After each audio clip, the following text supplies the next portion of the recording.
Jingle jangle, jingle jangle. Can you hear it? Jingle jangle, jingle jangle, jingle jangle. That dreadful sound. The sound it makes as it barrels through the sky, wind racing. It cracks the whip on the backs of its many-horned beasts that pull its accursed sleigh and bellows with a gleeful mania. You're doing. Clash as it lands on your rooftop. Clop, clop go the demon hooves as they are forced to stop. It exits the sleigh, girds its excess mass, and with a final horrible guffaw, crams itself down your chimney. Breaking and entering, here to demand all your milk and cookies. Here it is. It's Comics Covered, a comics culture podcast. Here for the week of December 20th, 2017, episode 6. That was a journey. We took a little stroll down story lane there. Oh my god. Wow. That was not okay. Here on Comics Covered, we talk about comic books and also the horror that is Santa Claus. And the world around comic books, the comics industry, comics, movies, TV, games. We also will talk spoilers, and we'll probably cuss, dang nabbit. Yes, but we are both in the same place and not our usual place. So. Oh, yes. Interesting note, we are actually in the same room. Yes. This week, which is rare. Rare. Just like rare the state. Special. Yes. I'm Jack. I'm a fairy who's new to comics. Recent comic, yeah. Mm-hmm. I'm Doug. I'm our resident comics veteran. Mm-hmm. And I know who Jack Hawksmoor is. Jack Hawksmoor.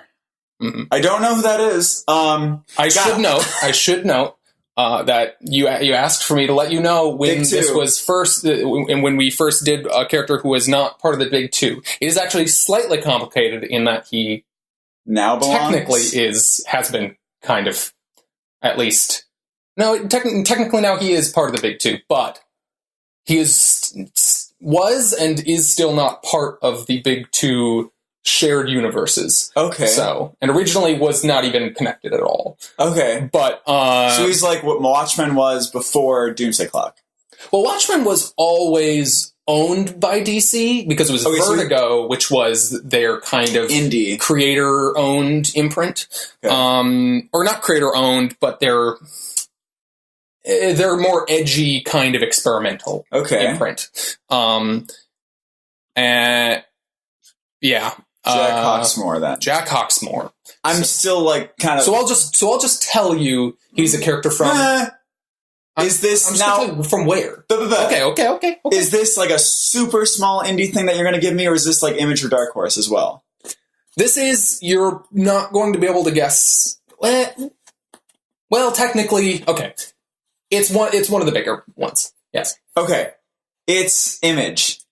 Yes. Yes, it was Image. It was an imprint of Image from the 90s called Wildstorm. The 90s and 2000s. Yeah. Called Wildstorm.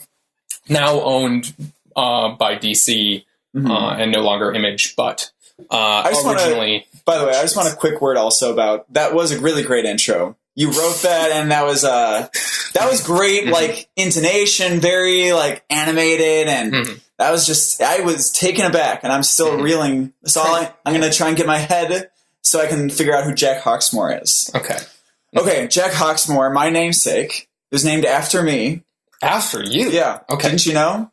You're the source of all Jacks in the world. Yeah. Oh, wait, no, I already said I was but one Jack that one time.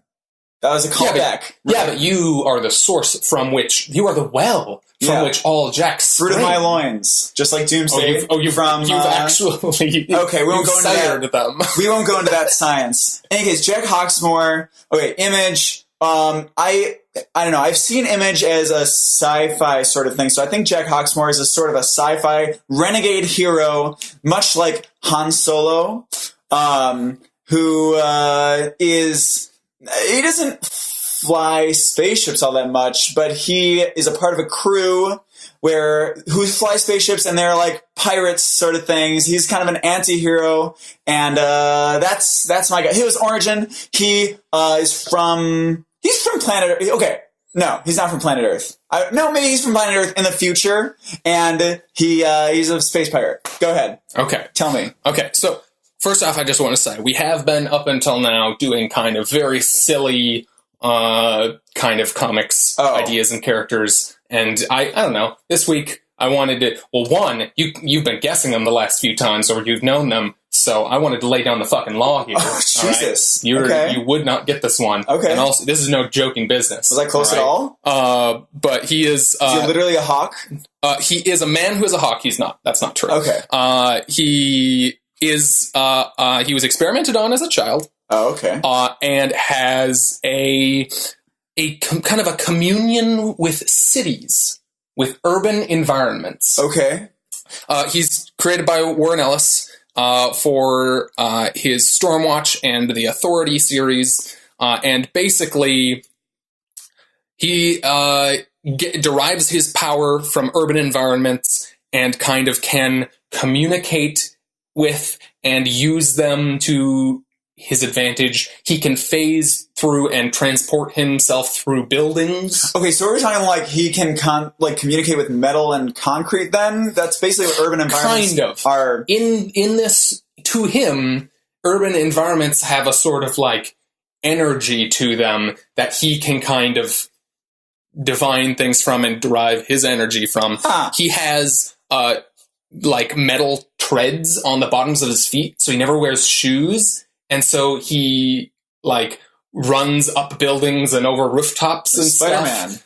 Kind of. And he can, phase a bad guy through the wall of a building and then leave him there. Oh. And then they're just like... Is that a big move that he does? he phases people. Do they die? Through, yeah.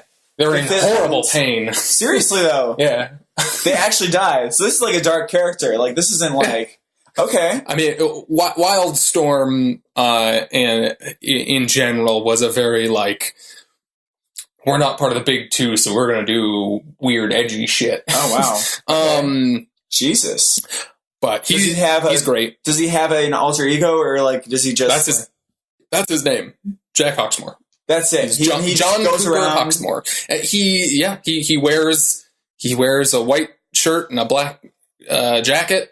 And bare feet. Slacks. And some slacks. So he's just a kind of a dude who has superpowers. Yeah, he was experimented on by aliens.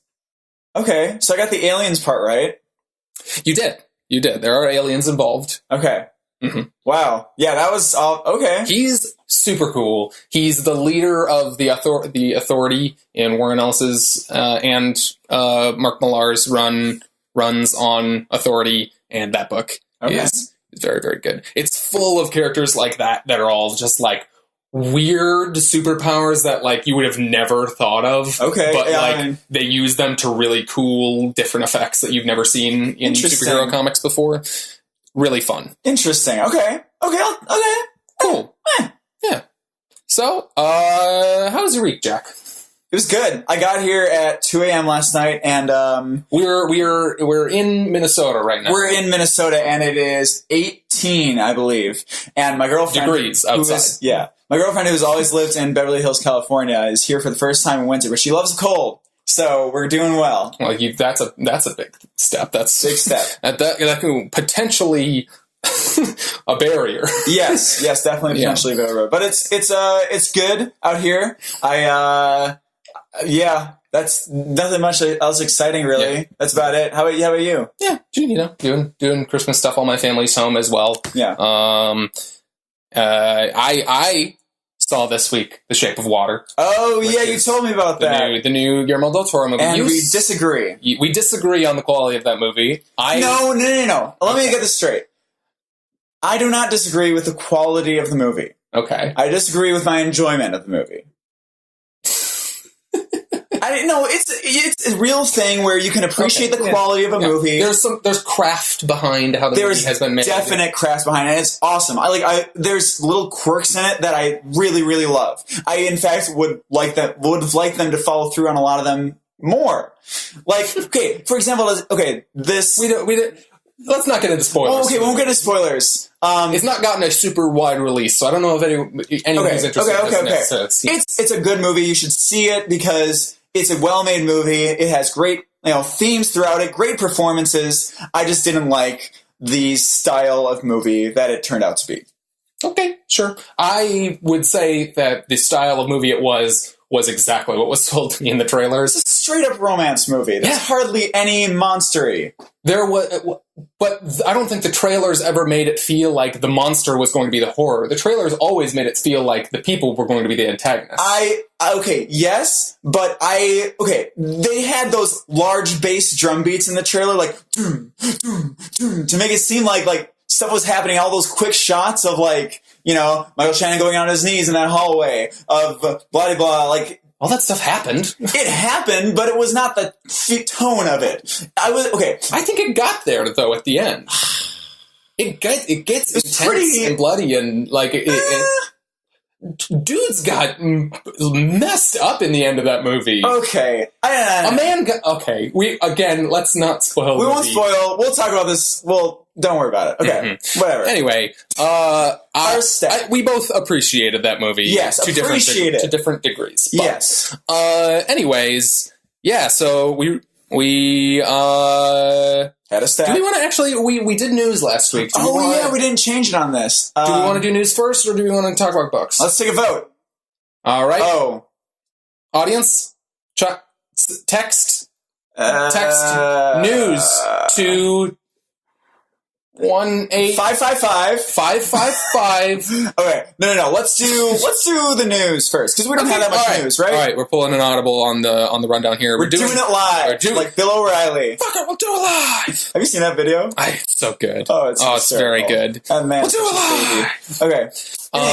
Okay. So there's not a whole lot of news. One, we're trying to keep the episode shorter than normal this week because of holiday stuff. We're busy. No one's got time for us. We don't have time for you people. Stop. I mean, they probably don't have time for us. That's true.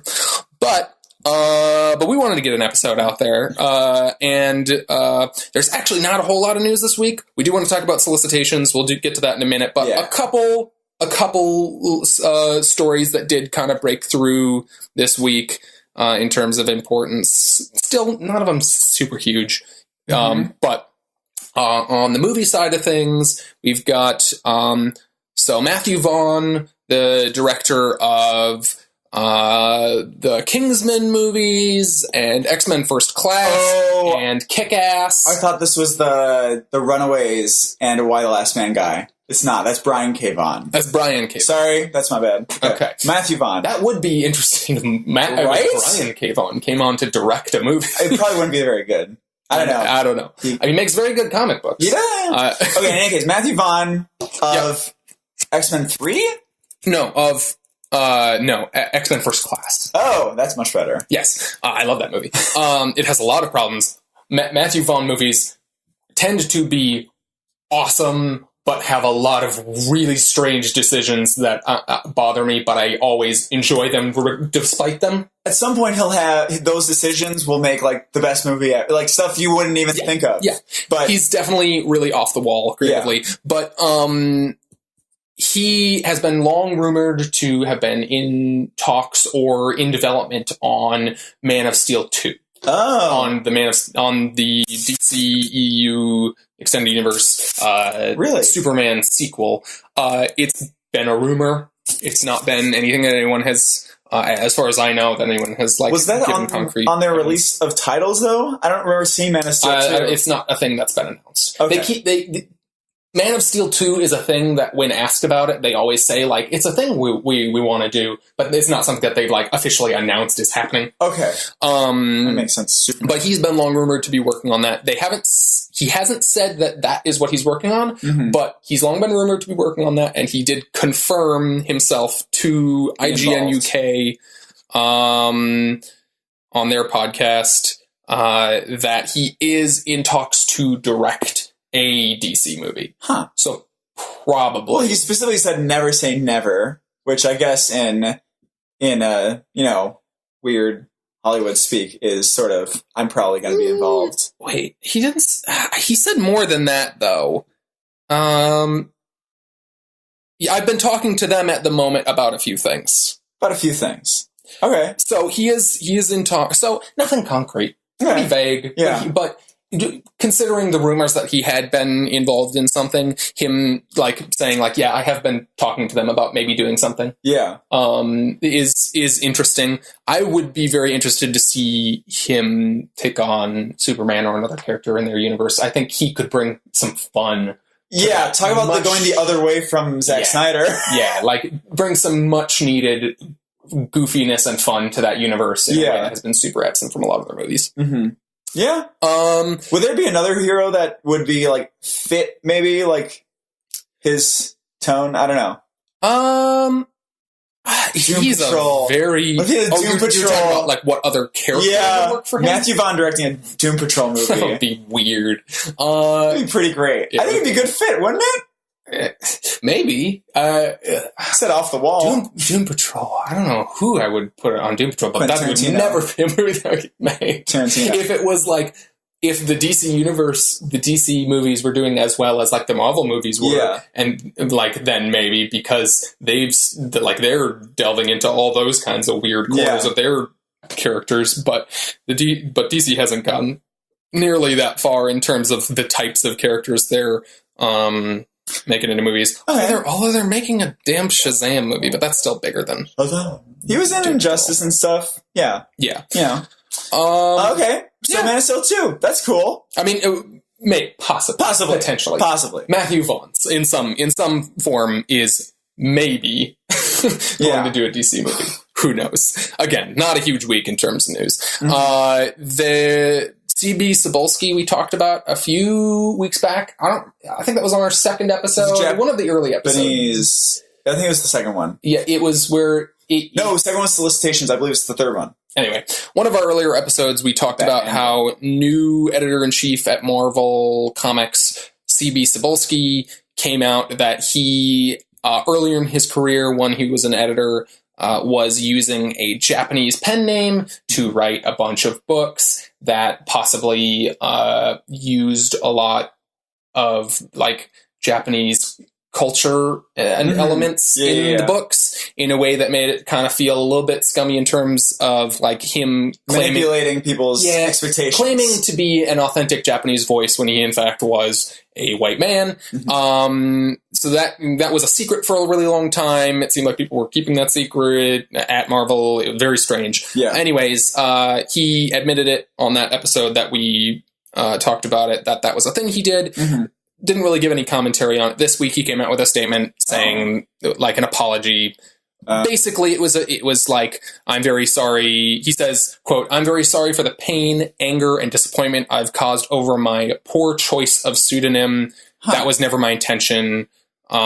He talks about how like it's really important to bring the best talent from across the world, work on the best stories in the world, hopeful that fans and creators alike will join us in that continued mission. So it basically starts out as a direct apology, but then he tapers off into just, we are going forward and we're, you know. I mean, he just kind of like, he starts to apologize and then kind of dovetails into just kind of like saying that he represents the kinds of values that like people are criticizing him of not having, basically. Yeah. Which, I mean, at least he came out and he said, "I'm truly sorry." So, like, that's something. It's something. Like, he took over for Axel Alonso. Yeah, Axel Alonso, because he had the sexual allegations. No. Oh no, that was the editor at DC, Eddie Berganza. Okay.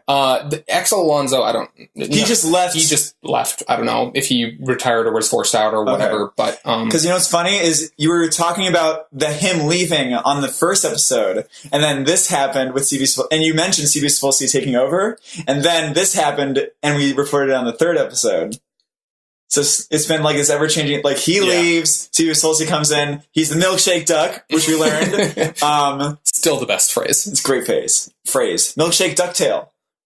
Milkshake ducktails? In any case. Yeah. Because dovetail, ducktail, it's the same thing, right? Milkshake dovetail. In any case, yeah, I mean, it's not the worst apology in the world. It's better than some people's. At least he admitted wrongdoing, and Yes. I mean, yeah, I don't really know how much more there is to say about it. Like, hopefully, they just, as an organization, try to make sure to go not forward, do that ever. Verify like that, like they are doing the best they can to promote like diverse voices and stuff. But we were going to talk about this. We didn't have time. Oh, just a quick thing. How? Oh wait, no. You said you didn't want to comment on it because you don't know.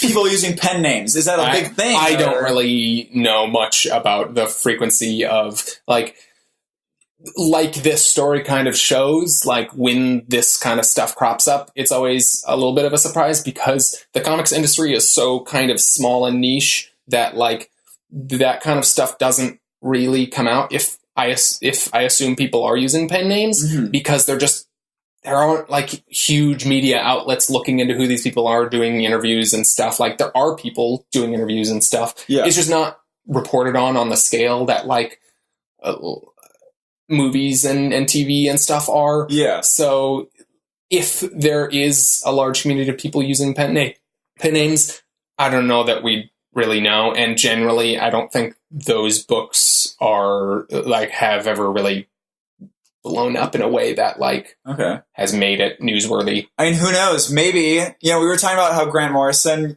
wrote Happy to comment on Mark Millar's work. What if he was just trying to give himself recognition and Mark Millar and Grant Morrison are the same person? Have you ever seen them in the same room at the same time? That means that it's true. Yeah, it means it's true. We're just asking questions. Just asking questions. Okay, cool. So that's, we're marching on this solicitations. Yeah, we're gonna, March solicitations dropped this week. I feel like we just talked about, was it? About 4 episodes ago? Yeah. Was it? This is episode 6. That was episode 2. Was that really the second? Oh, I know. Boy. Wow. Time goes fast. It does. So March solicitations dropped this week. For anybody who's not, like, super into the comics community. Can I describe what solicitations are? You just learned what these are. Describe. I learned what they are. I should make it a thing to, like, describe things that I learn about, right? Yeah. Okay, solicitations are this thing. People, all the publishers take this opportunity to be like, hey guys, we're releasing these things in March. With that exact tone. Yes. Hey guys, we're going to release I don't have that high of a voice. We hope you like them. They're pretty good. In any case. Morty. Oh, Rick. Oh, geez. That's a bad one. Your Arnold Schwarzenegger's better than that. In any case. The solicitations, they are like, hey, we're doing these stories. It's going to be awesome. These writers are attached. They usually give writers too. Okay, they usually give writers. He just nodded. We should say the nonverbal things because it's that format. In any case, So that's it. Yeah, I mean, all the publishers put out basically a rundown of here are the books that are coming out in just over 3 months. Because, as I explained to you this week, how the comics industry works is all books are ordered by stores 3 months in advance. Oh, yeah. Diamond is the monopoly. I just learned all this. He gave me this video. It was awesome. Should we advertise it? If anyone wants to kind of know a little bit more about the comics distribution industry, Polygon's show, Polygon.com's show, what is the name of it? I'm sorry. Issue at Hand. Oh, yeah. Their show Issue at Hand did an episode kind of breaking down. It's called what's the best way to read comics? Yeah, or buy comics. Or buy comics. Something to that effect. It's really great though. I learned a lot. There's a Monopoly and Diamond whatever thing, and they get numbers from the pull lists, basically. So if you want to support one in the early phases, a comic series, you have to put it on your pull immediately when you're interested in it, and then take it off, even though it's kind of annoying because I need to take off Ragman now. Because I'm going to get it. Because and you I'm don't going want to read it. Yeah. And Wonder Woman I forgot to take off because I didn't know it was that big of a deal. But I'm an asshole. The comics distribution industry is really weird. But anyway, the solicitations for each month come out a few months in advance. And basically they're a heads up to like, hey, these are the specific books that are coming out. Here's the days they're coming out, the creative teams. If you are interested in these books, let your store know, and they'll order them for you. And it's for stores to know what to order. Okay. So they're and how much they are and all that. Cool. So, went through and made some highlights from all the publishers. Also, one more question. So, do they also have, like, this issue of this ongoing series is coming out? Yes. Every book that comes out. Why? Because they have to put in specific orders. It has, like... So they know it's, like, coming, so they know it's not canceled? Like, for example, this book was actually... This first book we're going to talk about, The Immortal Men, #1, was actually solicited for a different month. And then got delayed. So now it's telling them it's actually on sale March 14th. So resolicit. Yeah. So they actually use those words, resolicit? Yes. Isn't that weird? That's not a normal use of that word, solicit. Resolicit. No, but it's solicit twice. It's an easy way to say we rescheduled this, basically. You should just say soliciting again. Okay. In that tonality. Sorry. In that tonality. Oh, jeez. Talk like Morty. Okay. In any case, Immortal Men by James. This guy wrote one of the dark metal tie-ins, which are terrible. They're not terrible. Yeah. He also co-wrote the Batman Lost one that we liked. Oh, okay. Yeah. He varies a lot. Anyway, so the Immortal Men #1, it's one of the they're doing a kind of big book launch that's a bunch of... They're not necessarily all spin-offs from Dark Knight's Metal, but some of them have ties into it, and they, as a group, are part of the new age of DC heroes. Yeah, I saw the new. They've been having ads in their books. Anyway, it's a book that's spinning off from their big event series, Dark Knight's Metal. Mm-hmm. It's written by James Tynion IV, art by Jim Lee and Scott Williams. I have no idea who that is. Jim Lee is a really, really big, like, old guard. Comics artist. So does this mean that Jim Lee is doing the art and the cover is Scott Williams, or does this mean they're both doing this both? Means they'll probably be splitting art duties. I assume Jim Lee can never seem to do more than, like, an issue or two before there's a fill-in artist. Oh. He just takes a lot of time. Also, he's one of the, like, higher-ups he's one of the, I don't know what his exact title is, but he's one of the people in charge of DC Comics. Okay. So, he's got mad vacation time. But yeah, this is a book that's kind of, it's like there's some weird, like, Illuminati kind of imagery in this. They've introduced, at least, I think, the person in charge of this book in Dark Knight's Metal, the Immortal Man. Oh, yeah. I think I remember at the beginning. Yeah, in, like, the first issue. Yeah. So this is like, it says there's a secret history to the DC universe of heroes who have protected humanity from the shadows since the dawn of time. Okay. So there's a team led by a character named the Immortal Man. They're in a secret war against this evil organization. It's the weird, like, superhero Illuminati stuff going on, written by James Tynion with art by Jim Lee. That sounds intriguing to me. I've liked a lot of James Tynion's recent stuff. He's writing Detective Comics right now. Okay. The, like, Team Batman book. It's like all the Batman Incorporated. Characters. I mean, it's kind of that idea. Oh, but it's not that. That ended a while back. But he writes that, and that's pretty good. And Jim Lee's always great. He did this cover. That looks like a pretty cool. Yeah, I like it. Little Beast Boy kind of thing. Yeah, there's, like, a weird little bat guy and, like, a green electric ghost. And Negative Man. Yeah, there's some cool looking characters on this. I don't really know much about it, but I'm interested to try it out. It's a lot of the books in that relaunch haven't looked super interesting. No, like Damage or like the Lady Blackhawk one I think is coming out. There's Damage, there's the like Brimstone or the Power of Brimstone or something like that doesn't look good. Sideways, which is like a teleporting character, I think. I don't know. There's a lot of really generic looking 90s looking. This relaunch, that launch of books specifically is about putting the artist kind of first. Oh. It's like those books are kind of, I don't know that that's how they're writing. I would assume they're still writing them normally. Okay. But maybe they're giving the artist more leeway. I don't know. Okay. I don't know how they're actually writing it. But like all the solicitations and stuff have been like all-star artist talent, and they always put this solicit doesn't do it. I think just because it's the format they use on all of these, but they put they would say like Jim Lee and James Tynion IV. Okay, whereas it's usually reversed. Like they're really pushing the artist as the main creative on these books. But a lot of them haven't looked great. When you say 90s style, I'm sorry, you mean like the over aggressive, like gritty, dark stuff that they were doing in the 90s, right? Yeah, like trying too hard to be kind of shock jockey and like anti-heroes and everything's dark and very much like what these recent DC movies have been. They are very 90s feeling. Okay. 90s comics, I mean. Okay. Yeah, anyway, that book looks cool. One of the interesting ones. It's coming out of Milk Wars, this next one? Yeah, so, I'm so excited for Milk Young Wars. Animal, DC's kind of like new Vertigo. Weird kind of, it's basically the new Vertigo.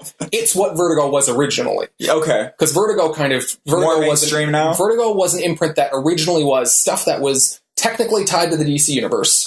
Because it was books that were part of the DC universe. Okay. Doom Patrol and Animal Man were originally just DC books. And then they got the Vertigo branding on them. Them and Swamp Thing and kind of like became the flagship books for Vertigo, which meant that they were books that were technically part of the DC universe. Yeah. Didn't reference it as much and kind of tried to be for a more mature audience. Okay. But over time, Vertigo kind of morphed into being DC's kind of, not indie because they're DC, but their creator-owned wing, where it's like we give our creators a little bit more freedom. Yeah. These books aren't tied to our universe at all. They're just their own thing. Yeah. And so they have kind of lost that kind of more edgy in-universe wing of their comics, and that's kind of what Young Animal has become. Okay. So does Vertigo now involve, like, heroes in things that shouldn't be tied to, like, characters that are part of the regular DC universe but aren't a part of stories? Not really anymore. Pretty much all of the Vertigo characters who were part of DC are actually just folded, aren't published in Vertigo anymore and are just DC books. Okay. Like Swamp Thing, Animal Man, the Doom Patrol are all just, well, Doom Patrol now is Young Animal. But that's what I'm saying. Yes, I understand what Young Animal became kind of what Vertigo was. Anyway, so yeah, Young Animal's kind of doing a kind of soft relaunch in January where all their books are kind of getting new number ones with slightly shifted titles other than Doom Patrol, which they haven't said anything about. I assume it's just continuing. But they're having a big event called Milk Wars at the beginning of this year, which looks ridiculous. And spinning out of that, they have a new book called Eternity Girl. I don't know anything about. Interesting. I don't know anything about this writer, Magdalene Visaggio. Sunny Lou is great. This art looks great. It looks very pencily. Yeah, it's very kind of sketchy a little bit. Yeah, not sketchy like. But like the art looks like it's like a little bit more rough. Yes, that's rough. Yeah, this is about an ex-super Caroline Sharp is the character who used to be a superhero and super spy, and it's kind of about her life after that.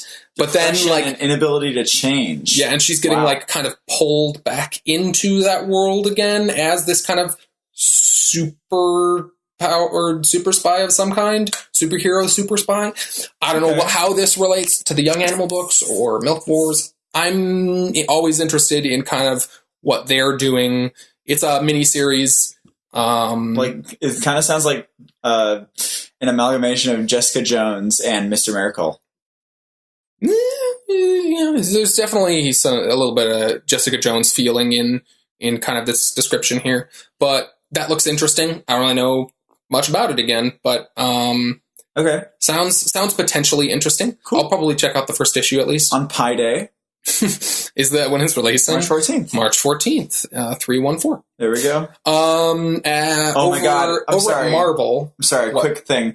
My girlfriend is a tutor, right? The mom of one of these children is so dumb she had to describe what pi is. That's all. Go ahead. So dumb she had to describe what? Really? Yeah. What did I say? No, I'm just clarifying. Yeah, she's really dumb. Pi the number? Pi the number was. She didn't know what it was. Boy. Oh, boy. Like, what's that? How old? 3.14. I don't remember that. Like, she was a groupie for this guy's band, I guess, and they got married. Oh, boy. She's like 40s, probably.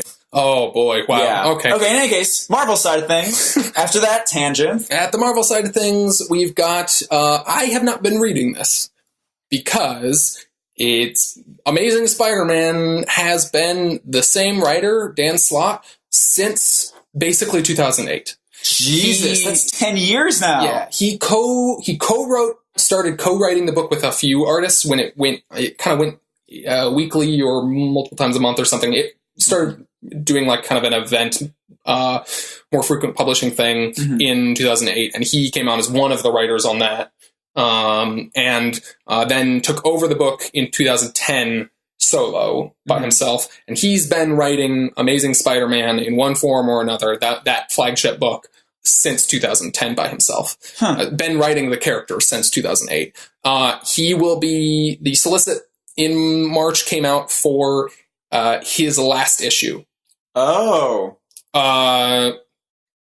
So it doesn't actually say in the solicit, but there was an article that came out saying, it says, yes, it does. Dan Slott has saved his last story has saved his most harrowing Spider-Man story for his last. This isn't his last issue. Arc. It's the start of his last arc. 1 of 5. So in 5 months, he's wow. So it's the first issue of his last arc. I apologize. That's my mistake. That's kind of cool. But so this isn't probably something I'm going to be reading, because the reason I haven't been reading Amazing Spider-Man is because it has felt like it's just been this enormous run that I just have no anchor to. I don't know what's going on in Especially the last one will probably try and tie up a lot of that stuff. I've tried jumping in a number of times, and it seems like there have been decent jumping on points, but it always has felt like I'm missing bits in ways that felt like, God, I should just go back and read from when he started, but there's so much of it. Yeah. And so, like, I don't know if that'll ever be something that I'll do. They'll do an omnibus someday. It seems good. He's written it forever, and I think people really like it. The little bits I've read have seemed good. It just is really intimidating to jump onto a book with that much history. Yeah. But he's going to be leaving after that 5-issue arc. And news. I'm kind of excited. Maybe have a new Amazing Spider-Man. To have a new Amazing, to theoretically have someone else come on to do Amazing Spider-Man, or for them to promote one of their other Spider-Man books as their main Spider-Man book, and for me to possibly be able to jump on and read a Spider-Man book. In a way I haven't really been able to in the past. So that seems exciting to me. Very interesting. Okay, now this next one is my point. They had this on the solicitation for the February, the issue 1. What is the point of having this here on this March solicitation? It's to let you know when it's coming out, and also like to let you know, for example, this one is, the first issue was written by Donny Cates. This one is written by Nick Spencer and Donny Cates. So there's lots of specifics that they are announcing with all of these things. And again, you have to order each issues individually if you're a store. So some of that stuff is for stores, but also as someone who's reading these, I know, okay, this book is skipping a month, or this book is... It's not, though. It's not this book specifically, but I mean, if a book was to skip, and also they give little kind of, if you're the kind of person who wants to read these little kind of teasers about what's in the book, sometimes I read them. It's usually just for the first issues, but I don't want to read but sometimes I look at new arcs to see there's a Poison Ivy arc coming up in Batman or something. That sounds cool. I'd like to see Tom King write Poison Ivy. So with this, should I say, I just learned who that was, what it says right there. Who, Nick Spencer or this character?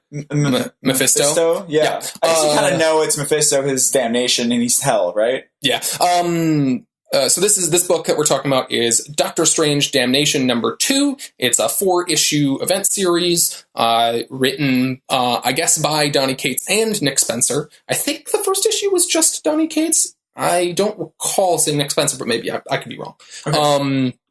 Art by Simon Kudransky. The only reason I'm really bringing this up... Simon? I think that's how you pronounce that. It's Szymon. I would assume that's just Simon. Wow. Okay. Maybe he's a Simon. I don't know. No, I mean, that's what I would guess. I would just guess Simon. Really the only reason I'm bringing this up is because I don't really want to get anything spoiled for myself in this series. Yeah. But this cover, the lineup of characters on this cover makes me way more interested to read it. Oh, wow. I didn't even realize, because you got Spider-Man, you have Ghost Rider, you have... So let me I'll just go over some of these characters. Yeah, because I don't Wait, can I guess? I'm sorry. Some of these characters you will know or might be surprised that you might know. Okay. Doctor Strange. That's not Doctor Strange. Oh. That is Brother Voodoo. So, okay. There's Brother... Never mind, maybe you should just say. Brother Voodoo Spider-Man. At one point was the Sorcerer Supreme. Oh. But, is not Stephen Strange. We've got Ghost Rider on here. We've got Moon Knight in his kind of Warren Ellis white suit look. That's cool. We've got Man-Thing, who's kind of he's kind of Marvel's Swamp Thing. He's a little bit different, but we've got Iron Fist. We've got Wong, who is Doctor Strange's number 2 guy. Yeah, is that Blade? We have Blade. That's a Marvel thing. Yep, that's a Marvel character. Blade is a Marvel character. Really? Yeah, that's a comic. Yeah, before it was a movie. Yeah. Wow. Yeah, that movie's not supposed to be bad, right? I've heard different things about it. Have you ever read the comic? Is it? No, I've never read any Blade comics. I've always kind of wanted to, but there hasn't really. What's his whole deal? He's just guy. He's a vampire who hunts vampires, or a half vampire. Or something. He's a vampire? I think. Isn't that what it is in the movies, at least? I don't know. I thought it was just a guy that was good at swords. No, he's like half vampire, or he's a vampire or something, and he hunts vampires. Okay, we should watch Blade sometime. We should do that. I'm curious to watch Blade. Okay. Guillermo del Toro directed all 3. Oh boy, at the same time. We've also got Elsa Bloodstone, who is a Marvel character who is a monster hunter. Oh, she's really cool. And we've also got Scarlet Spider, who is... Oh, Scarlet Spider. Who is a spider... Who I think the current version of it is... He is a clone of Spider-Man who is an alternate kind of... He has similar powers to Spider-Man. Okay. So it's not Scarlet Witch donning the Spider-Man helm. No. Okay. That would sure be a thing. That'd be interesting. Why would she... Would she just still be Scarlet Witch? Just with her powers? She'd be Scarlet Spider. Just like they have... I've always heard that they have, like, Gwenpool. Yeah. Or Gwenom. Oh, God. Right? Yeah. What's their obsession with Gwen... Is that all Gwen Stacy? I think so. Gwenpool is, like, a weird joke character from a weird number of years back, but then they gave her her own book. And, yeah, there's... Oh, God, what is her name? I don't remember what she's actually going by, but there's an alternate version of Spider-Man who is Gwen Stacy. Oh. And then from that came Gwenpool. Oh. As like a spin-off of that. Weird. Of that idea, at least. All I know about Gwen Stacy is that it was Emma Stone and Andrew Garfield and Bryce Dallas Hart. Spider-Gwen? Spider-Gwen is a character. And then from that, they came up with Gwenpool, and then I think one of those books. I assume there's Gwenom. I don't know. There's lots of dumb. That's kind of funny. Gwen stuff. I'll pick it up sometime. Like it's vaguely funny, I guess. I don't know. It's for a whole. It's a little jokey for me, but I don't know. Maybe they're funny. I don't know. Okay. Anyway, moving on from. Oh, they're fighting Mephisto in that book. Anyway, but I'm really excited. There's a lot of. You don't often see the like mystical side of. Marvel? Of Marvel. It's more cosmic oriented, right? Like, well, I just like... DC has like a corner of their books. They're all like the dark magic characters, and they team up a lot. Shazam, Adam. Dr. Fate. Swamp Thing, John Constantine, Constantine? Yeah. Like the one that... Keanu Reeves movie. Yeah. That's a comic too? Yeah, a Vertigo character. Oh. Created by Alan Moore in his Swamp Thing book. Dang. Yeah. I thought that was... It's a pretty crappy movie, right? Yeah. They made a TV show in the last few years that was supposed to be okay. Oh, okay. I don't know. Wow. I'm learning so many new things. Ow, that hurt. Yeah. I hit my hand. Anyway, but the Marvel, those DC characters, the magic characters team up a lot, but you don't often see the, the magic side of Marvel characters team up all that much. They're all kind of in their own little corners. Okay. But so this series, it seems cool that they're kind of bringing a lot of those characters together. Okay. Interesting. I'm not really sure how Scarlet Spider fits into that, but the rest of these characters seems a little very weird. Cool. I don't have a lot of knowledge about Scarlet Spider. Maybe it is Scarlet he Witch. has some sort. Maybe he has some sort of magic powers. I have no idea. Okay. I think he was brought. Was he brought back from the dead? But like that would make sense. I don't know. If that happened, he's not reading it, ago. So if it's spoilers, sorry. This is me speculating based on little bits of information I maybe acquired. I think he came back from the dead at some point, so maybe that's why he's in conflict with Mephisto, who's basically the devil. I don't know. Anyway. Okay. Over at Image, we've got the first issue of a couple of new series. First one is Gideon Falls. Okay.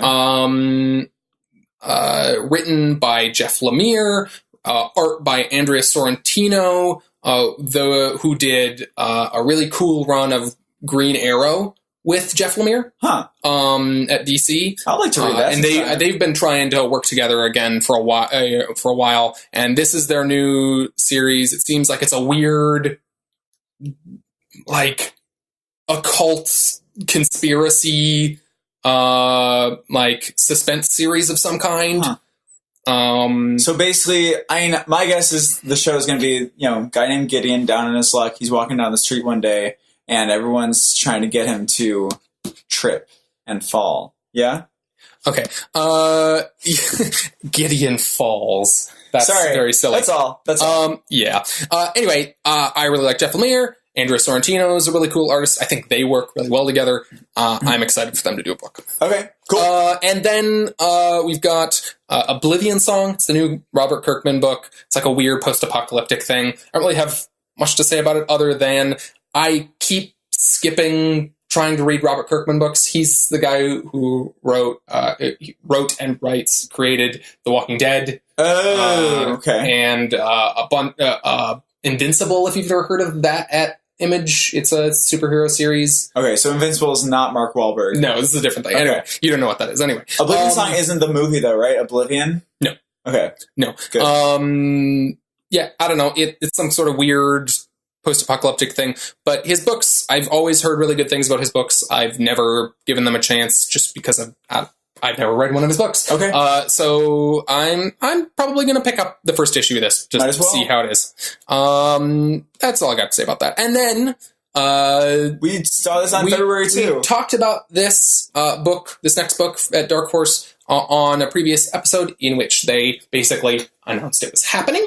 They didn't announce. Oh, this wasn't. They didn't announce all of the creative team. They didn't announce. They didn't give the synopsis. They didn't give all the other information around it other than this is happening. Yeah. But it's Dr. Star and the Kingdom of Lost Tomorrows from the world of Black Hammer #1. It's a Black Hammer spinoff. We talked about it on a previous episode. So we don't need to talk about it too much, but it's coming out on March 7th. It looks great. Okay, cool. I forgot it wasn't the solicitation. It was the news story. That was just it. It got announced at some point. Okay. Doing the stack? Cool. Yeah. So, spoiler warning. We're about to talk about spoiler noise. TM. We are going to talk about some of these books. Yes. Our shared books for this week were Dark Knight's Metal #4. Doctor Strange #383 and Justice League #35. I also just really quickly want to talk about Batman #37 at the end if we have time. Tom King? By Tom King and Clay Mann. Okay. What? That's his name. You gotta stop laughing at people's names. They're not that absurd sounding. He's a Clay Man? That's funny. Come on. Does he write his Clayface in this issue? Come on, that's really funny. He's a Clay Man. If this show continues to be listened to by a small number of people, we'll never get backlash on any of this shit. But if this, God forbid, if this show ever blew up in God forbid, you say only a bad thing. There's some artist or writer is going to take offense. It's not a bad. Okay, fun of I'll do my apology right now. I'm sorry if I'm whatever. I'm not saying it's a bad name. It's just, it's fun. Clayman. You're a Clayman. Like, it's funny. It's just inherently funny. Okay. Like, I'm sorry if you got teased when you were a kid. Okay? I'm sorry. Oh, boy. It's not my fault. Okay, you have a very pretty name, and I'm sure your art is great. A very pretty person as well. I'm sure he is. Okay, in any case. And then, just real quick to shout out the other books I read this week that we won't talk about. I also read The Damned, number 6, Batman, or I am going to talk about Batman, but I also read Hellboy, Krampusnacht. Which was a Hellboy Christmas special. Was that the inspiration for your intro? It might have been. I read it right before the show. I thought you were going to go into Krampus. Sherlock Frankenstein and the Legion of Evil, number 3. Superman, number 37. Super Sons, number 11, which I normally don't read, but it's in a crossover with Superman. And The Wildstorm, number 10. After we're done talking about the stuff, I want to ask about Superman 37 to see if they followed up on the last thing that you said. I mean, we're going to talk about it. We'll talk about that book in a minute. Okay. So Dark Knight's Metal, number 4. This is DC's big Scott Snyder and Greg Capullo event series, and it is basically kind of about the dark universe, the dark multiverse. Them discovering the dark multiverse. Negative Earths 1 through 52. Yeah, possibly. I don't know. That's what they call it. Yeah, there's an antimatter version of the multiverse that is invading our universe, basically. 3 Guardians. Trying to destroy everything. And Batman previously had been captured and used to lure Superman in to use as a battery to power this antimatter. I guess we know now that it was only to get Superman there, which is kind of weird, isn't it? He's a very powerful being. But couldn't they use other things than Batman to lure him there? It was a way to do it. I guess so, but I mean, what if they had Lois Lane in there and he was like, oh shit, wouldn't that get him there faster? Like, I have to go rescue her now. I think Lois Lane is less capable of getting to this antimatter universe on her own. Okay. Oh, I guess he did Bruce Wayne kind of went there willingly. Like, he investigated this long-standing mystery and went there. Anyway, so he's captured. They're investigating, the tuning fork. To be completely honest. What? Go ahead. I'm very much enjoying the moment-to-moment stuff in this book. I think I've completely lost most of the thread of what's actually happening in this book. It's just at this point, I'm enjoying it, but at this point, it's just shit is happening. So much is going on. It's just bombarding me, and I don't know what's happening in this book anymore. Also, for example, we don't know at all what the evil people are doing this entire issue. I don't know. The evil people are away from this issue. We have no idea. We're just following the heroes' knowledge. But in any case, I wanted to also ask about the different kinds of kryptonite. So there were... Because at the beginning, Batman recognizes that one of these bad Clarks who are taking him to a different place has a gauntlet that he made that have a bunch of different colors of kryptonite: red, yellow, green, and purple, and one of them makes him sparkly. He says periwinkle. He says from gold to periwinkle. Okay, sorry. Well, I think one of them makes you sparkly. Another makes your flesh dissolve. I don't know if those are specific references to actual types of kryptonite, but there is a long-standing history of writers introducing, and this is silver kryptonite. I think I've heard black kryptonite. And it does a silly different thing that none of the other kryptonites have done. That's ridiculous. It's just funny. A lot of this series is Scott Snyder just pulling the weirdest, most silly references from Starro the Conqueror. From the history of the DC universe and kind of recontextualizing them in really fun ways. Okay. But yeah, we get a lot of reintroductions of characters or reinventions of characters in this. We have We mentioned Starro the Conqueror, which we talked about on one of the early episodes. The Conquistador. Starro the Conquistador. In this, he's kind of like talking like just a dude. Yeah, he says like, sucker. And I'm back, losers. So like what? It's really weird. He's not normally written just like a person. He's a giant alien starfish with an eye in the middle. Insane. I love it. We have Onamar Sin, who is this old Hawkman villain who's this like despot who has apparently taken control of Thanagar, Hawkman's home planet. Oh, okay. It's Hawkman's home planet. Okay. Yes. I thought he looked like Darkseid for it. Doesn't he look like Darkseid? He's a very Darkseid-esque character. Okay. We've got Batman and Superman finding out a bunch of stuff from the Sandman. Yep. Sandman from Neil Gaiman's Sandman is like talking to them about how there's this library of like books, stuff that should never happen, like stories that should never happen, and if that stuff ever happens, which it seems to be now, that library will catch fire and everything will be destroyed. Yeah. And it's starting to catch fire because all this bad, evil multiverse is invading. Tainting it. Making all these bad things that should never happen true. Yeah. And then you wanted to talk about this whole Lady Blackhawk thing? Well, I mean, I just wanted to talk about all the characters who come back. For example, Kendra Saunders, who is traditionally Hawkgirl, is kind of reinvented in this as, quote, Lady Blackhawk, who is in this reimagined as a weird evil demon hawk. This was Hawkgirl the whole time? Yeah, we talked about that earlier. Kendra Saunders is Hawkgirl. Okay, that was a while. Okay, Darkness Metal 3 came out a while ago. We didn't even talk about it on the show. Did we not? Anyway, no. Kendra Saunders, who is traditionally Hawkgirl, and in this book is kind of they're into Hawkman, and they're trying to find Hawkman. Yeah, because he has the end metal in his... She has been kind of reimagined as the leader of the Blackhawks.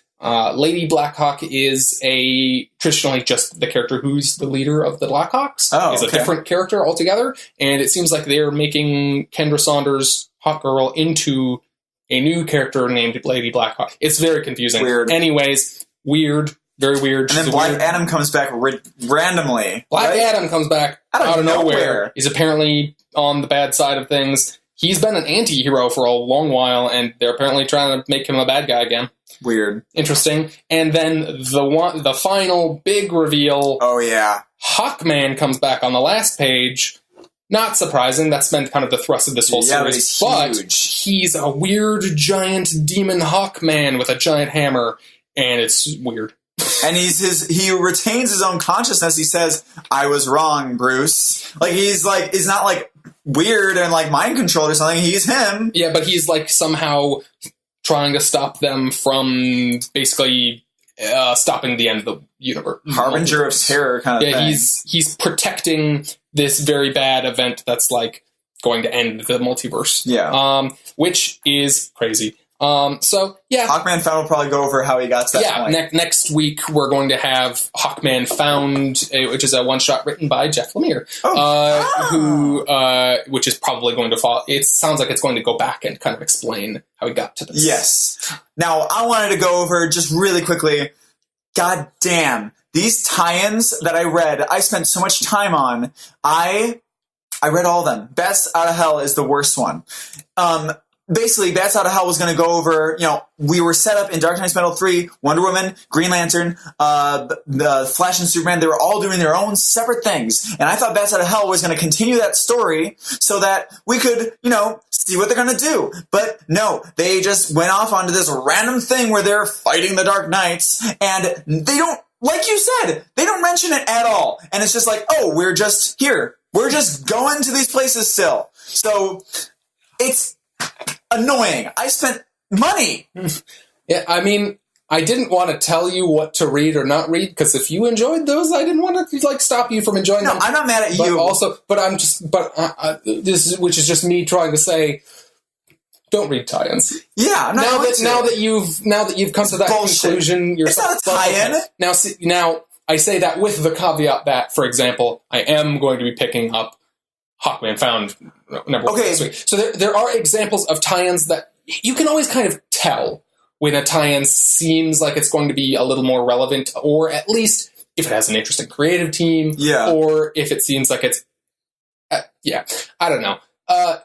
The kind of tie-in that you read where a bunch of normal books, because those were all just issues of the normal series Flash 33. that were just like, they're taking a break from their normal story to tell a story that ties into the big event. Those are almost never of any use. Lame. Don't read them. I will not. I learned my lesson. I did. Yeah. I did. I feel like a teenager in my Marvel, or no, my comics, journey age. You learned something. Okay. Cool. Yeah. So that's disappointing, but this book, Dark Knight's Metal, therefore very fun. Yes. No idea what's happening anymore. Yeah. It's good moment to moment, and still enjoying Scott Snyder playing with all these kind of very old DC mythology stuff. Yeah. Very fun. Next book, Doctor Strange, number 383, which is the third issue of Donny Cates and Gabriel Hernandez Walta's run on Doctor Strange, which sees that surprise between the end of the previous series and this one. Loki apparently won the role of Sorcerer Supreme.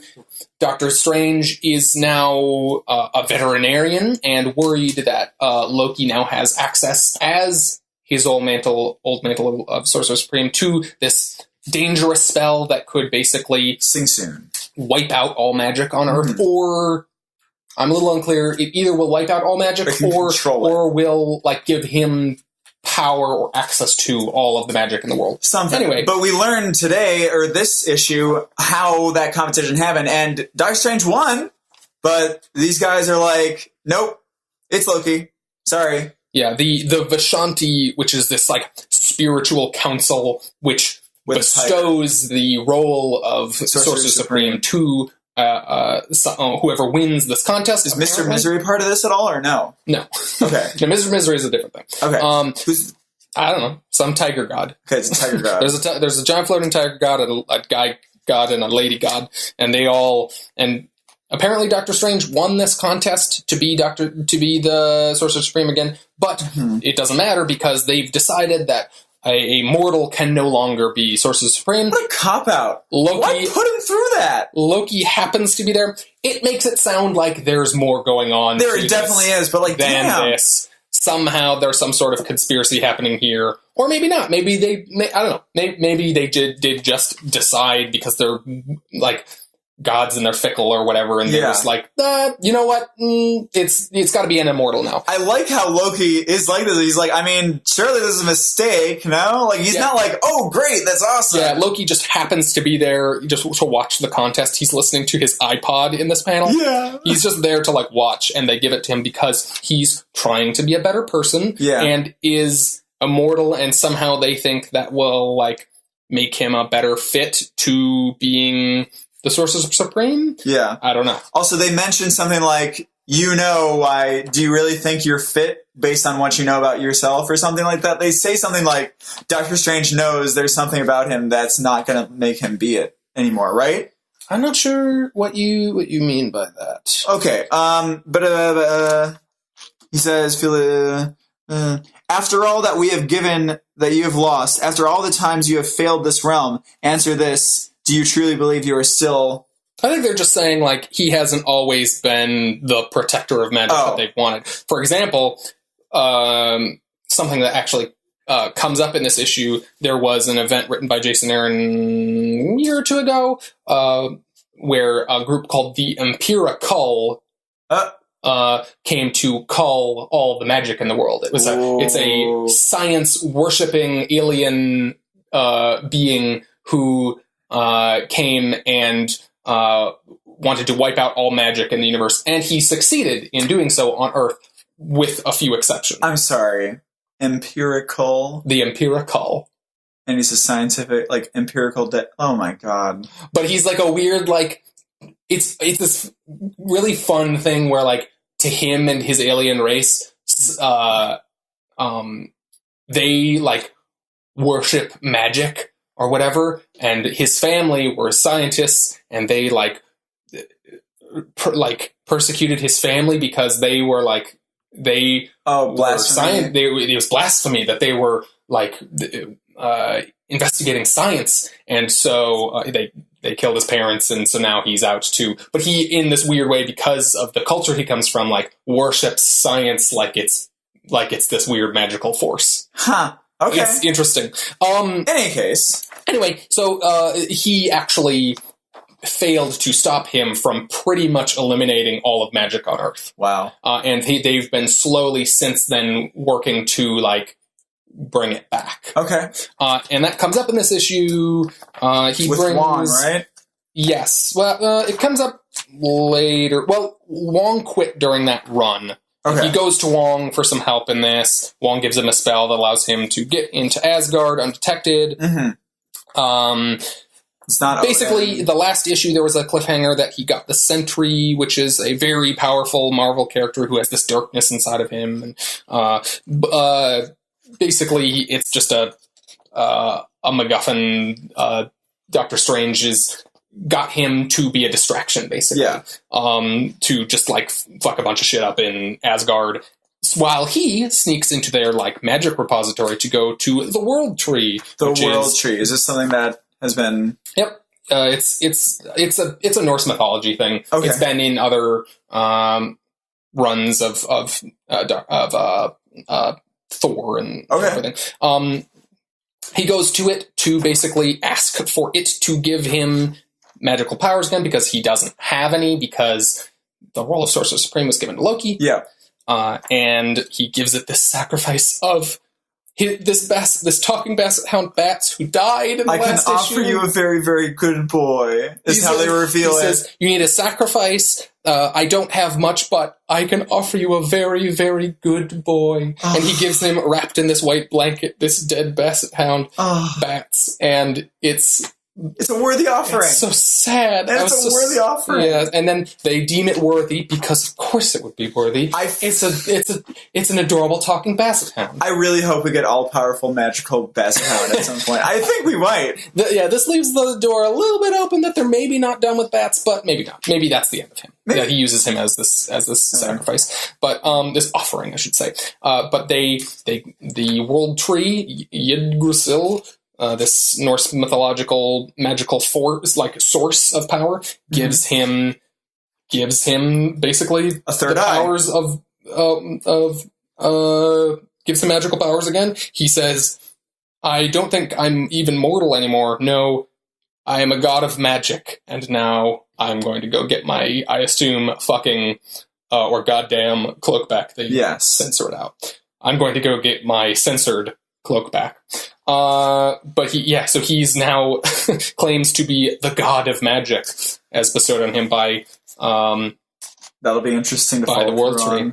Yeah, very interesting. This series continues to be super fun. I'm a really big fan of how they're intertwining. This run is intertwining because of Loki's involvement. Yeah. The worlds of Doctor Strange and Asgard. Because specifically in this, too, I was talking about in the first issue that we covered, like, the Frost Giants I knew from there, and I was asking if he, like, behaves within that universe a lot, but no, I see, like, it's special. Like, they do. There has been historically crossover between those two kind of worlds, but not in the way that they're really pushing them as kind of, like, almost a single thing in this. Like, this is a book about Doctor Strange and Asgard characters. Yeah. And that's cool. Awesome. Cool. I love it. Also, bringing bats back like that, like, it just shows how great of a writer and using all the elements that you've introduced. It's so, like... Yeah. Like, there was a purpose to... It wasn't just... To have a fun talking dog. It wasn't just that, or to have the shock value of killing the dog. Yeah. Like, there was an emotional pull there that was meant to then be called back upon in this moment... where he uses the dog who died as an offering, which furthers his story. Now he has powers again. It's cool. Finally, we have Justice League number 35, second issue of Christopher Priest, and is this Pete Woods? Is that this? Yeah, Pete Woods is the artist on this. Yeah. And I gotta say, I didn't dig on this as much as... It's not bad. I agree I don't think this was as strong as the first issue, but I do think structurally what I see in this book is that it is very purposefully kind of the lull before the storm. I can see that. I just think as an issue. Sure. It seems like a repeat. I think this issue is very purposefully kind of mundane in a way. Yeah. It's them going about their normal business with this lingering thing of shit went bad and something is going to come of it. Well, their normal business was last issue as well.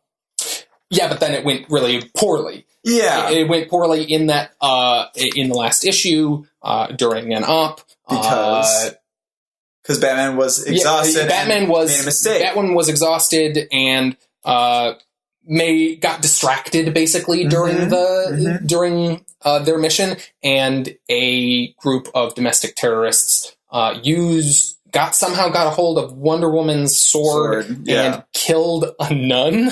Yeah. All very on the nose. By the way, they don't follow through on Batman. I think that's just going to go away. I'm pretty sure that Batman's exhaustion is just going to go away. No, that's a thing that is going to continue to be. I hope so. It's not a thing in this issue because structurally we're ignoring that so that they can bring it back. Okay. So that it can feel like, oh, maybe we're fine. Maybe we're just going to go on with our thing. But there are moments in this when they bring it back up. Because that's the point. Like, it's supposed to be like they're trying to just go back to business as normal. It's just another mission. We're going to fight this monster made of this giant monster made of all these tiny cockroaches. Yeah. And it was fine. They saved the day. They stopped the monster. And then we had the break. And yet, at the end, as they hint in small moments throughout the issue, the truth comes out at the end. A video, body cam of one of the FBI agents gets released, and the world now knows that they fucked up and got someone killed by basically interfering with an FBI op. Yeah. And it's going to lead to, theoretically, some sort of Sokovia Accords.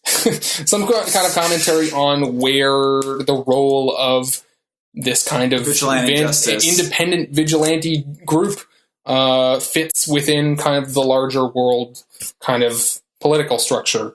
Should they be allowed to do that? You know? Yeah. It's just, I feel like it's a tired story. It can be a tired story.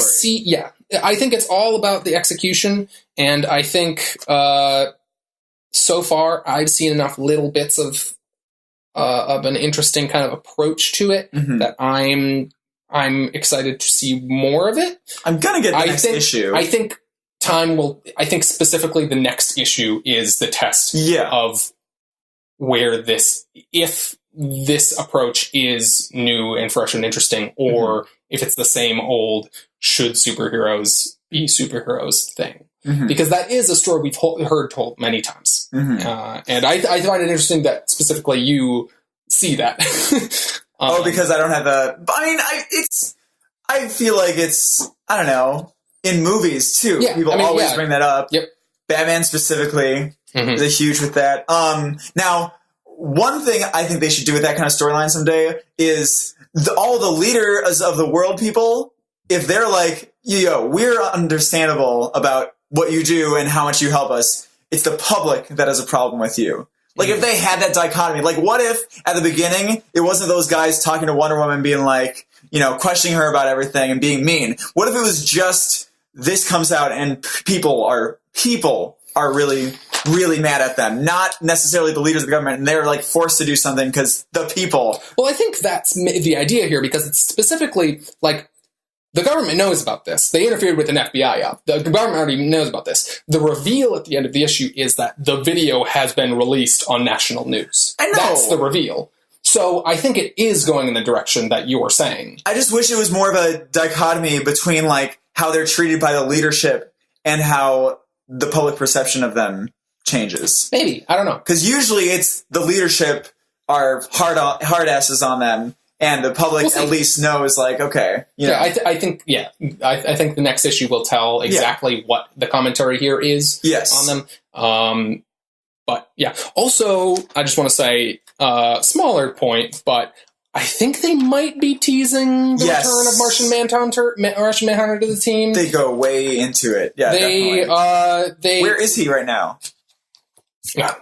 Okay, he's just manhuntering around. He's off somewhere. He was on a Justice League spin-off book for a while. where they hinted that he used to be a part of the team, but it went bad or something. He went crazy. I don't know if that's canon anymore because they've been rewriting a lot of that stuff with Rebirth.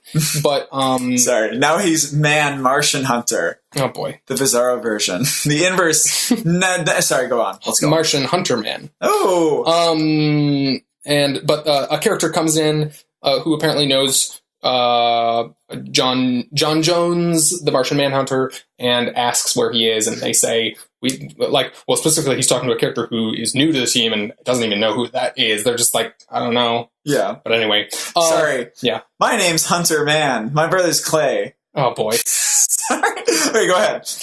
Yeah. But yeah, so I think they're hinting at like maybe the reintroduction of Martian Manhunter. Maybe not. Maybe it's just a little reference. I don't know. But I hope that Justice League, to me, never feels complete without Martian Manhunter, because he's the one character who doesn't always have his own book.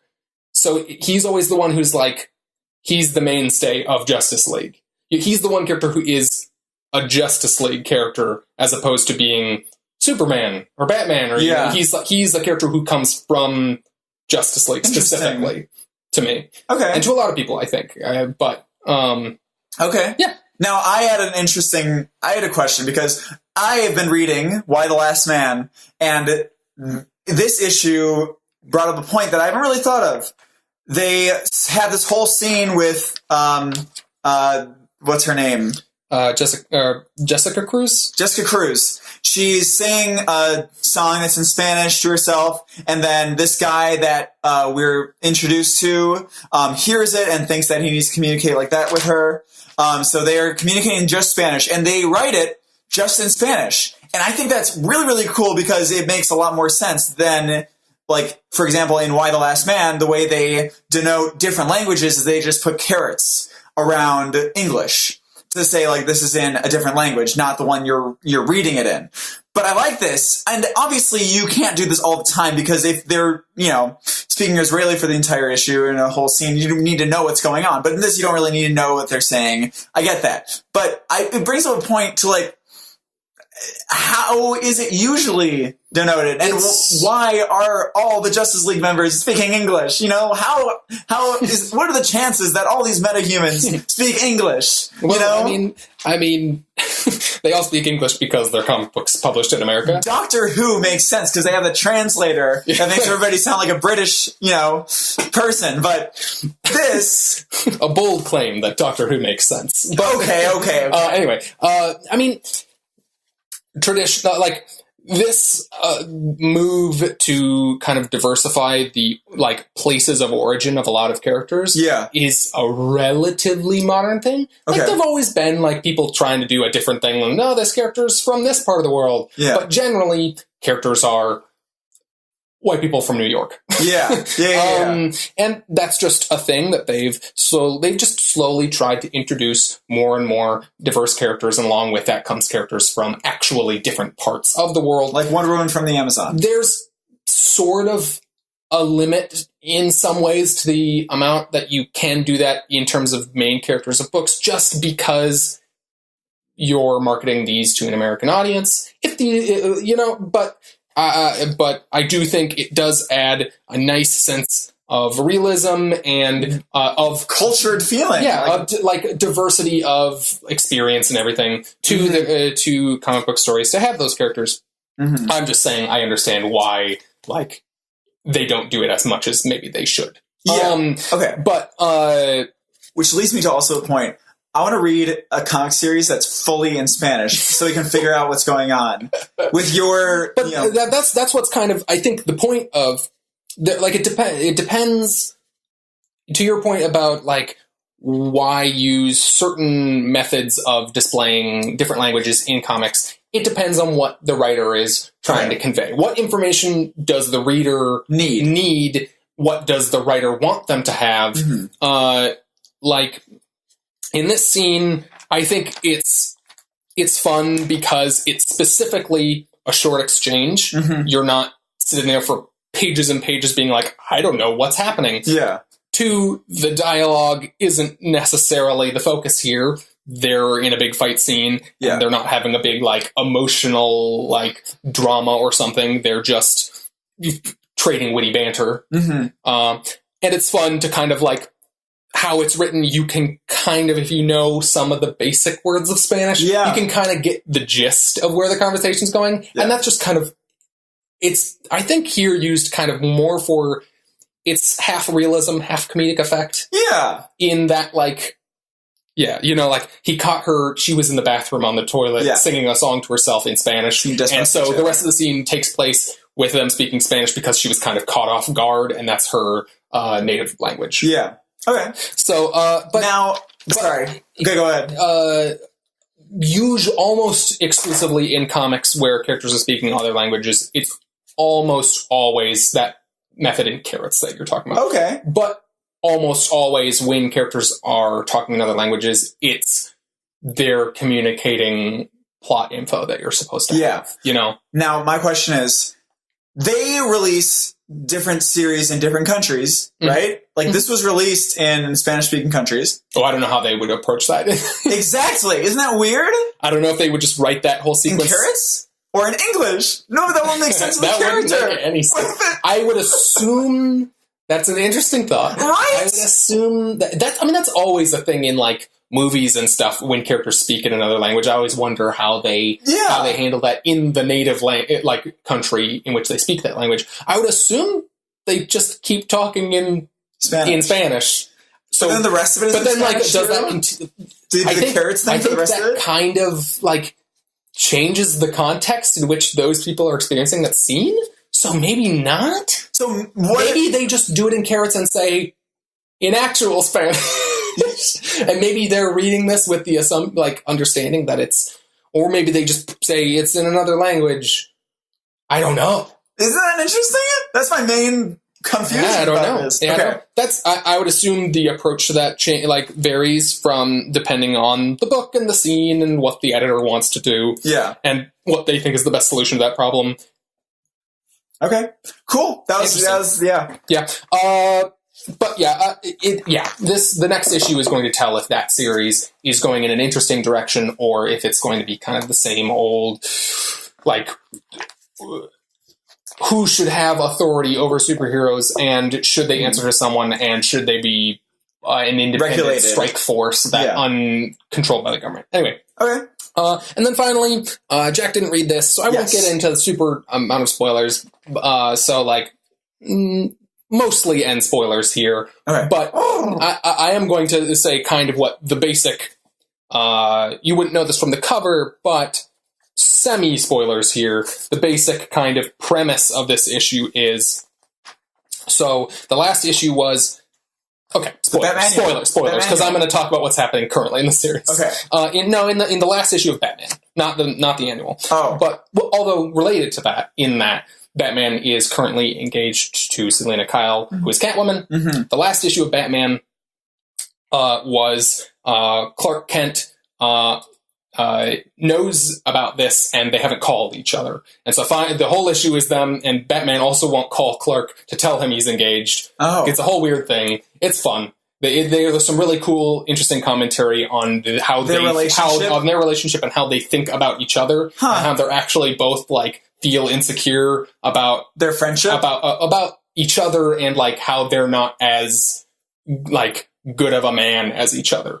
Huh. Yeah, it's really interesting. But this issue is, so, Bruce Wayne, Selina Kyle, Batman and Catwoman, and Clark Kent, Superman, and Lois Lane, who is in current continuity his wife. Mm-hmm.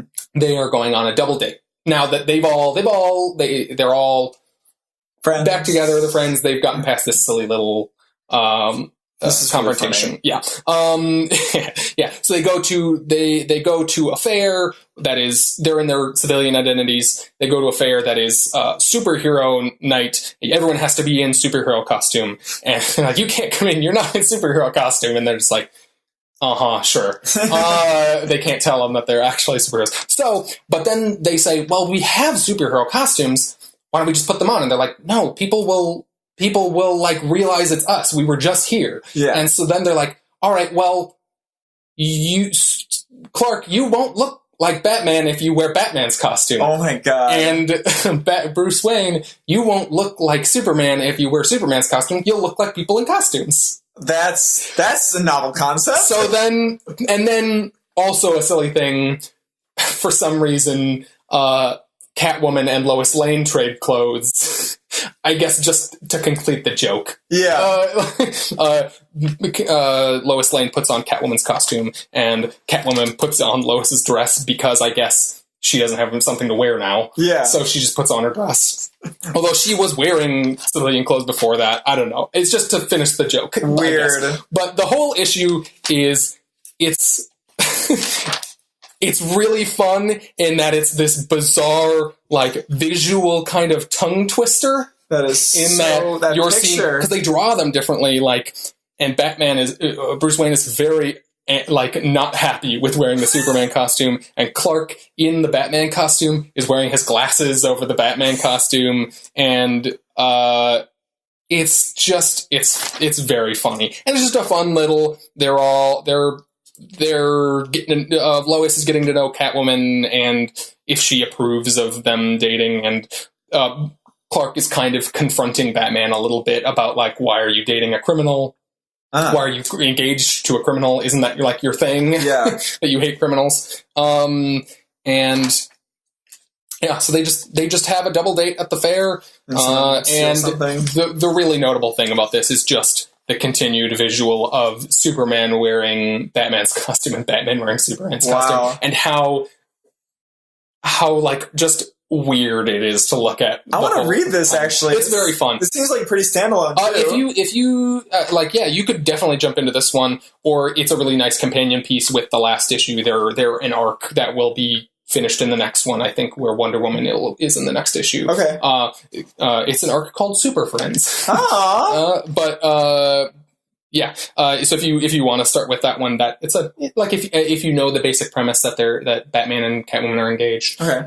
Like you can jump into it pretty easily. Okay. And that issue is also great.